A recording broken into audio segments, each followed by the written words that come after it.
Hello, welcome back to the reading of the poem of the Man God, written by Maria Valtorta, Volume 1, Chapter 121. Part 3. Jesus at Clearwater. You shall not take my name in vain.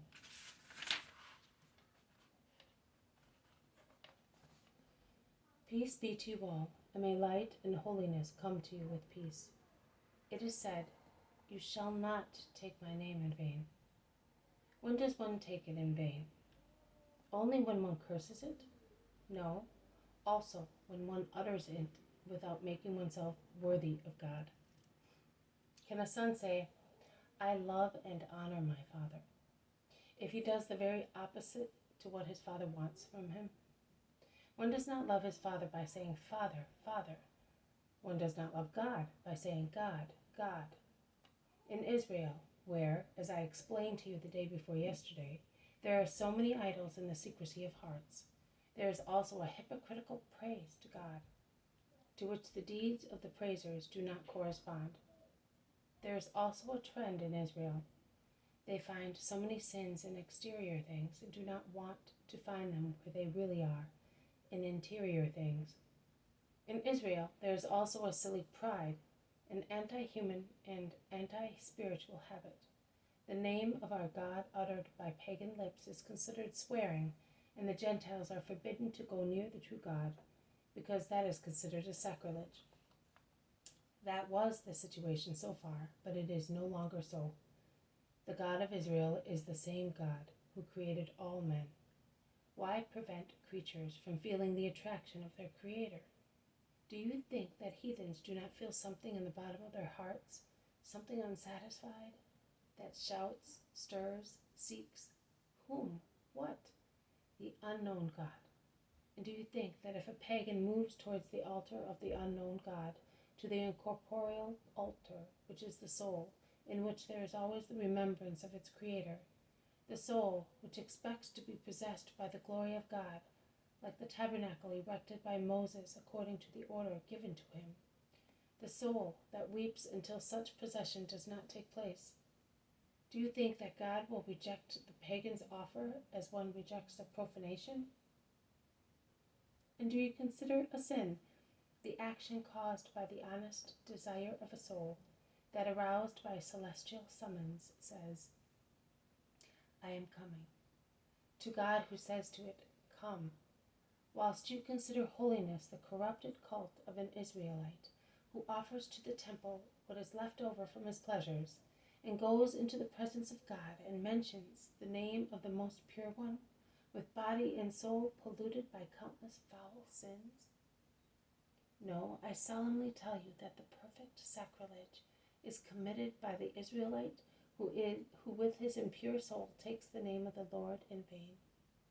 His name is taken in vain when you are aware, and you are not fools, that you pronounce it in vain because of the state of your souls. Oh, I see the indignant face of God, which, disgusted, turns elsewhere when a hypocrite calls him, or an unrepentant soul mentions him, and I am terrified, although I do not deserve the divine wrath. I read in many of your hearts this thought, well, with the exception of children, no one can mention God's name, because in all men there is impurity and sin. No, do not say that. That name is to be invoked by sinners. It is to be invoked by those who feel they are choked by Satan and want to free themselves from sin and from the seducer. It is said in Genesis that the serpent tempted Eve when the Lord was not walking in Eden. If God had been in Eden, Satan could not have been there. If Eve had invoked God, Satan would have fled. Always have that thought in your hearts, and call the Lord with sincerity. That name is salvation. Many of you wish to descend into the river to be purified. Purify your hearts unceasingly, writing upon them by means of love the word God. No false prayers, no habitual practices, but say that name, God, with your hearts, your thoughts, your deeds, with your whole selves. Repeat it that you may not be alone. Repeat it to be supported. Repeat it to be forgiven. Understand the meaning of the word of the God of Sinai. The name of God is taken in vain when saying God does not imply a change for the better. Then it is a sin. It is not taken in vain when, like the beating of your hearts, every minute of your day, every honest deed, need, temptation, sorrow, bring to your lips the filial word of love. Come, my God. Then truly you do not sin mentioning the holy name of God. Go, peace be with you. There are no sick people. Jesus remains under the shed, where the shades of evening are falling, leaning against the wall with folded arms. He is watching those who are going away riding their little donkeys, or are hurrying towards the river to be purified, or are going to their villages across the fields. The man wearing the very dark red mantle seems uncertain as to what to do. Jesus is watching him. The man eventually moves and goes towards his horse. He has, in fact, a beautiful white horse adorned with a red caparison dangling under the studded saddle. Man, wait for me, says Jesus, and he goes towards him. It is getting dark. Have you a place where to sleep? Have you come from far? Are you alone? The man replies, from very far, and I will go, I don't know, to the village if not, to Jericho. I left my escort there, as I did not trust them. No, I offer you my bed. It is already made. Have you any food? No, I have none. I was expecting to find a more hospitable place. It lacks nothing. Nothing, not even hatred for Herod. Do you know who I am?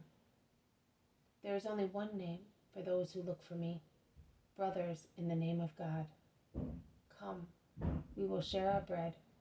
You can put your horse in that large room. I will sleep there and I will watch it for you. No, I will never allow that. I will sleep there. I accept your bread, but nothing more. I will not put my unclean body where you rest your Holy One. Do you think that I am holy? I know you are holy. John, Chusa, your deeds, your words, the royal palace is resounding with them like a shell murmuring the noise of the sea. I used to go to John, then I lost him. But he had said to me, one who is greater than I am will take you and raise you. It could be but you. I came when I found out where you were. There by themselves under the shed, the disciples are speaking in low voices near the kitchen and are casting sidelong glances at them. The zealot, who was the baptizer today, comes back from the river with the people who have been baptized last. Jesus blesses them and then says to Simon, this man is the pilgrim who is seeking shelter in the name of God, and in the name of God we greet him as a friend. Simon bows, and the man does likewise. They go into the large room, and Manaen ties his horse to the manger. John, beckoned by Jesus, rushes in with some grass and a pail of water. Also Peter comes in with a small oil lamp, because it is already dark. This will do very nicely. May God reward you, says the gentleman, and then between Jesus and Simon he enters the kitchen, where a bundle of brushwood, which has just been lit, gives light. It all ends. This has been a reading from the poem The Man God, written by Maria Valtorta, Volume 1, Chapter 121, Part 3, Jesus at the Clearwater. You shall not take my name in vain. Thank you for listening. I will see you tomorrow. May God bless you, and may peace be with you.